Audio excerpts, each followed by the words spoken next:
Hello students, hope you all are doing well.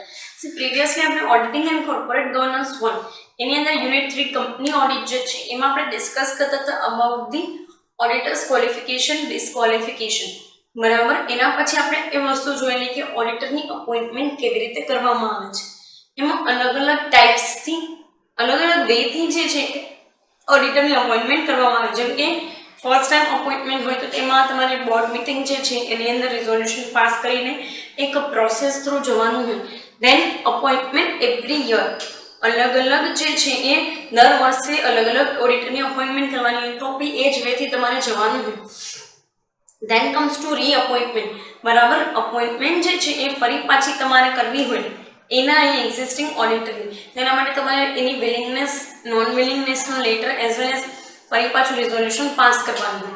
Fine. Central government જે છે એ બી same મેથડથી પોતાના officials through આ કામકાજ કરાવડાવે છે. પછી આપણે જોયું કે ભાઈ ગવર્મેન્ટ કંપનીને કોર્પોરેશન જે છે સ્પેશિયલ રિઝોલ્યુશન અને અમુક જે છે એ વોટિંગને એના થ્રુ કરાવડાવતી હોય છે રિઝોલ્યુશન થ્રુ.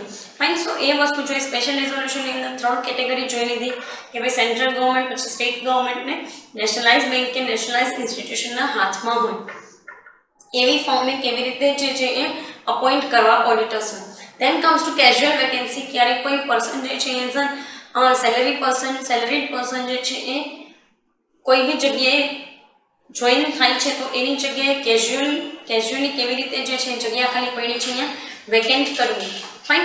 એન્ડ દેન આપણે એટલા ડિસ્કસ કરતા હતા અબાઉટ ધી કોસ્ટ ઓડિટર કે જે કંપનીઝ એક્ટ 1956ના 224 સબસેક્શનના અંડરમાં સેક્શન 224ના અંડરમાં જે છે એ પર્ટિક્યુલરલી તમારે જોવાનું હતું કે કોસ્ટ ઓડિટર જે છે એને અપોઇન્ટ કરવામાં આવે છે, જેની મેથડ બિલકુલ પણ આ રીતે નથી હોતી. એમાં ખાલી અને ખાલી બોર્ડ મીટિંગ જે છે અથવા તો બોર્ડ મેમ્બર્સ જે છે એ લોકો ડિસાઇડ કરીને અપોઇન્ટ કરે છે. Now we are focusing on to the removal of auditor. હવે જે વ્યક્તિને અપોઇન્ટમેન્ટ થાય એનું રિમૂવલ બી થાય. Yes or no? જે વ્યક્તિને તમે અપોઇન્ટ કરો છો એ વ્યક્તિને તમે રિમૂવ બી કરતા હશો ને? યસ ઓર નો? ક્યારેક એવી સિચ્યુએશન આવે કે ભાઈ બિફોર એક્સપાયરી એ વ્યક્તિને જવું છે છોડીને તો એ વસ્તુ રિમૂવલની અંદર જ કન્સિડર થાય. કોઈને રિટાયર થવું છે તો એ રિમૂવલની અંદર જ કન્સિડર થશે. અને કોઈને તમે મિસઅપ્રોપ્રિએશનના લીધે કાઢી નાખવા માંગો છો બરાબર, એને તમે રિમૂવ કરવા માંગો છો એઝ એન ઓડિટર, તો પછી એના માટેની બી પ્રોસેસ છે. ફાઇન. એના માટે પણ તમારે એક પ્રોસેસ થ્રુ જવું પડે. જેમ કે અપોઇન્ટમેન્ટ માટે જનરલ મિટિંગ હોય એમ રિમૂવલ માટે બી જનરલ મિટિંગ છે બરાબર.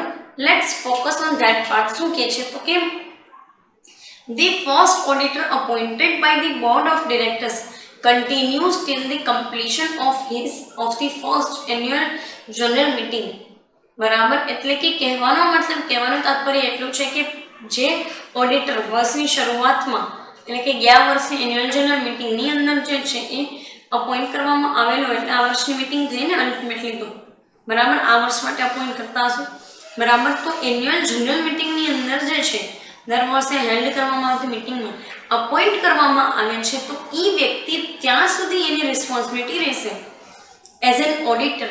ક્યાં સુધી? તો કે નેક્સ્ટ જનરલ મિટિંગ સુધી બરાબર. નેક્સ્ટ જનરલ મિટિંગ સુધી. Fine. But if the auditor has to be removed before the expiry of his term, એટલે કે જો ઓડિટરને રિમૂવ કરવાની સિચ્યુએશન ઊભી થાય છે બિફોર એક્સપાયરી પહેલાં એને રિમૂવ કરવો પડે એમ છે તો એ વ્યક્તિ રિમૂવ થઈ શકે છે by passing the resolution in general meeting બરાબર. જેવી રીતે કોઈ પણ વ્યક્તિ જે છે એને કેમ આપણે અપોઇન્ટ કરવા માટે રિઝોલ્યુશન પાસ કરીએ છીએ એમ એના રિમૂવલ માટે રિઝોલ્યુશન પાસ કરશું. Yes or no? બરાબર. તો એની અંદર કહે છે then he can be removed by passing a resolution in general meeting and for the appointment of any other auditor in that place any member of the company has to give notice 14 days prior to the date of general meeting બરાબર. શું કહે છે તમને તો કે જેવી રીતે જ્યારે તમે એ વ્યક્તિને રિમૂવ કરો છો ત્યારે તમારે 14 દિવસની નોટિસ દેવાની હોય, પ્રાયર નોટિસ. અને જ્યારે તમે કોઈને અપોઇન્ટ કરો છો એની જગ્યાએ એટલે કે ઓબ્વિયસલી એને તમે રિમૂવ કર્યો તો કંપની કાંઈ ઓડિટર વગરની તો નહીં રહે ને, એની જગ્યાએ બીજા કોઈ વ્યક્તિને તો અપોઇન્ટ કરવું જ પડશે ને yes or no? So in that particular case they have to give 14 days prior notice. એટલે બંને ઓડિટરને 14 દિવસની નોટિસ દેવામાં આવશે. કયા? તો કે રિમૂવલ વાળાની અને જેને તમે નેક્સ્ટ અપોઇન્ટ કરવાનો છો એને બંનેને. ફાઇન. બંનેને 14 ડેઝની પ્રાયર નોટિસના બેસિસ ઉપર if that particular person is willing to do or willing to appointed as an auditor in your company, then he will accept that offer, and if he is not, then further you have to do the same process. Fine. जो previously તમે કરેલી છે. Fine.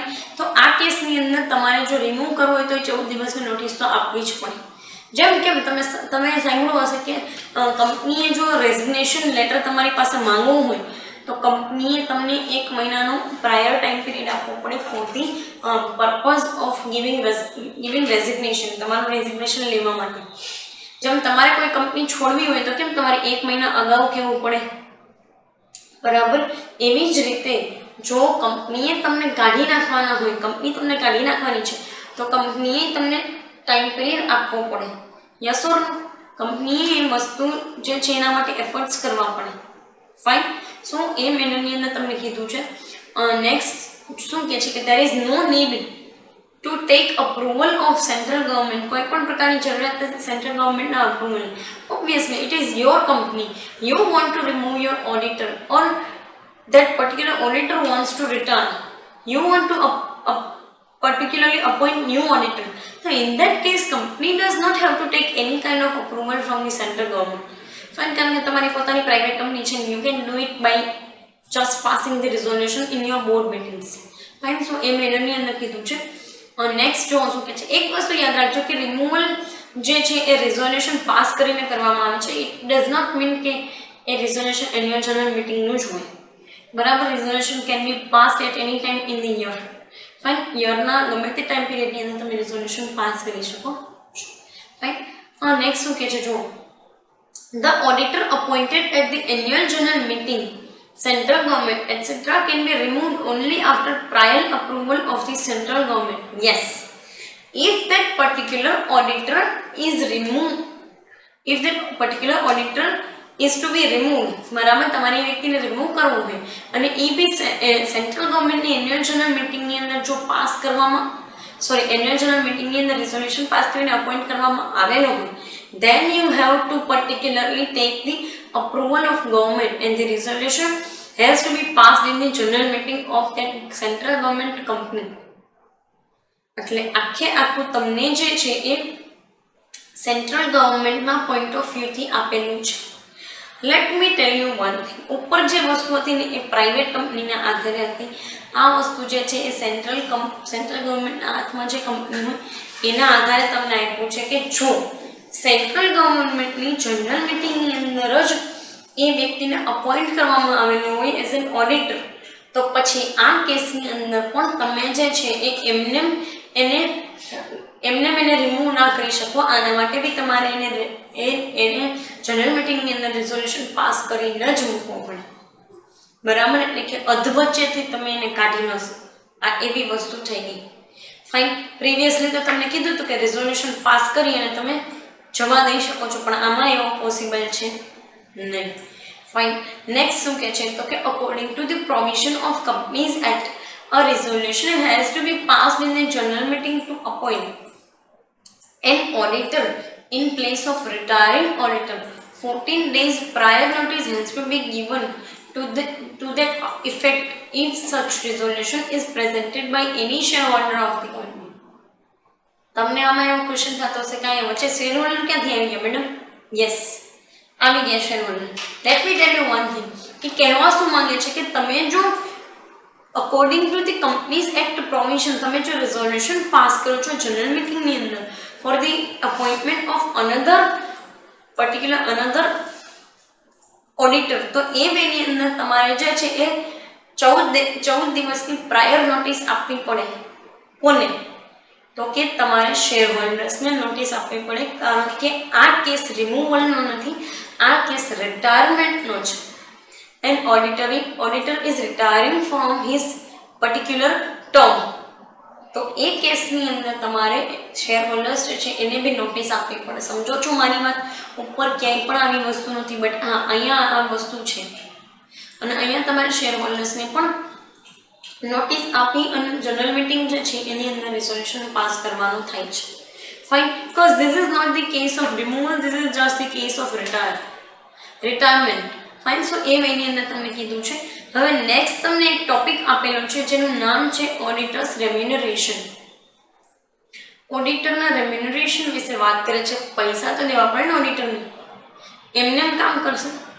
મફત તમારી કંપનીમાં કામ કરવા ના, બરાબર. તો એના વિશેની વાત કરેલી છે કે if the appointment of the auditor has been done by the board of directors, then the board of directors decided the remuneration of the auditors. Obviously, if auditor was appointed on the basis of resolution passed in the board meeting, તો પછી એ according હોય. But હા, general જે કંઈ પણ છે એ board members છે, board of directors છે, જે કંઈ પણ 10 BOD જે છે એને એ ઓડિટરને અપોઇન્ટ કર્યો છે, તો એ લોકો જ પૈસા ડિસાઇડ કરી લેશે કે કેટલા એને દેવાના છે as a part of the remuneration. Fine, so એ મેનરની અંદર તમને કીધું છે. નેક્સ્ટ તમને કહે છે કે if the appointment of auditor has been done at the annual general meeting, then his remuneration will also be decided at the annual general meeting. આજે હું આખી મીટિંગ બોલાવવાનું છું with the shareholders, with the secretary, બરાબર, company secretary, with the company registrar, with the company's shareholders as well as company's CEO or CFO and all the officials.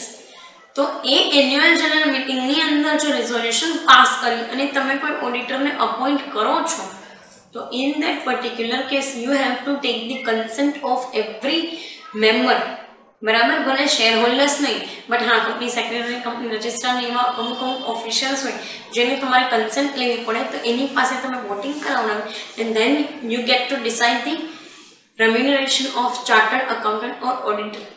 And in that case તમારે એ કેસની અંદર જે છે એ general મિટિંગની અંદર જ decide કરવાનું રહે. એટલે તમે પછી એમ કહી દો કે આ રિઝોલ્યુશન અત્યારે અમે પાસ કરી દઈએ છીએ જનરલ મિટિંગની અંદર, અને આગળ જતાં જે કંઈ પણ છે એ આપણે વિચારશું કે શું એને રેમ્યુનરેશન આપવું, એવું ન હોય. તો જે જનરલ મિટિંગ છે એની જ અંદર તમે જે છે એ કન્સેન્ટ લઈ અને રેમ્યુનરેશન જે છે તમારે ડિસાઇડ કરવાનું રહે છે. ઉપર જે આપેલું છે ને એ ખાલી 10 બોર્ડ મેમ્બર્સની વાત છે.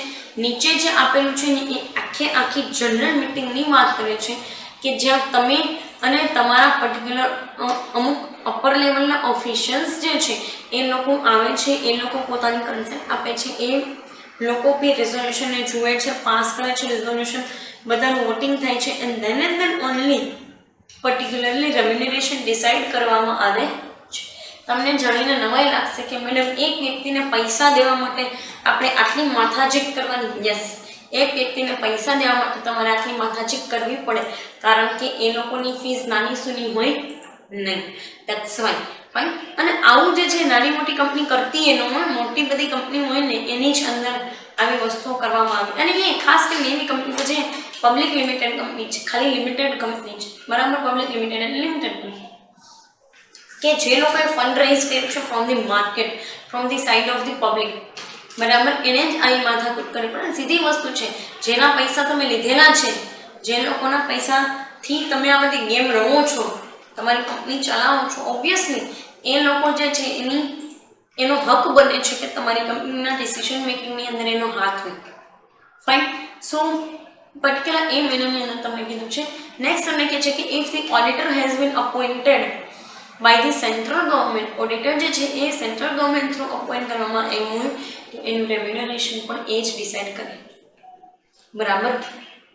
સિમ્પલેસ્ટ મેનરની અંદર કોઈ પણ પ્રકારના રોકેટ સાયન્સ વગર તમને કહી દઉં છું કે જો ઓડિટર જે છે એ સેન્ટ્રલ ગવર્મેન્ટ થ્રુ અપોઇન્ટ કરવામાં આવેલું હોય તો એના પૈસા, એને દેવાના પૈસા, એનું રેમ્યુનરેશન જે છે એ પણ પર્ટિક્યુલરલી સેન્ટ્રલ ગવર્મેન્ટ જ ડિસાઇડ કરે. તમને એવો ક્વેશ્ચન થતો હશે કે મેડમ ખાલી ગવર્મેન્ટ કંપનીમાં જ ના, એવું ન હોય. ઘણી બધી લિમિટેડ કંપનીઝની અંદર પણ પબ્લિક સાઇડથી એટલે કે ગવર્મેન્ટ સાઇડથી અપોઇન્ટ કરેલો ઓડિટર આવતો હોય છે. Fine. And in that case company is not at all responsible for the particular that auditor's remuneration. એના માટે ગવર્મેન્ટ જે છે એ જવાબદાર રહેતી નથી. સોરી, પ્રાઇવેટ કંપની જે છે જવાબદાર રહેતી નથી, ગવર્મેન્ટ પોતે જે છે એની જવાબદારી બને છે. ફાઇન. નેક્સ્ટ તમને કીધું છે ઓડિટના રેમ્યુનરેશનના પર્પસ. એક વસ્તુ તમને કહી દઉં કે કંપની જે છે એ રેમ્યુનરેશનના પર્પસથી અમુક એક્સપેન્સીસ સાઈડમાં રાખતી હોય છે, બરાબર. અને આવા એક્સપેન્સીસ જે છે એ કંપનીના P&L અકાઉન્ટમાં જે કાંઈ પણ જે છે એ ડેબિટ સાઇડ દર્શાવવામાં આવે છે separately. Why so? Because it is the expense for the company, yes or no? And this is the particular yearly expense, yes or no?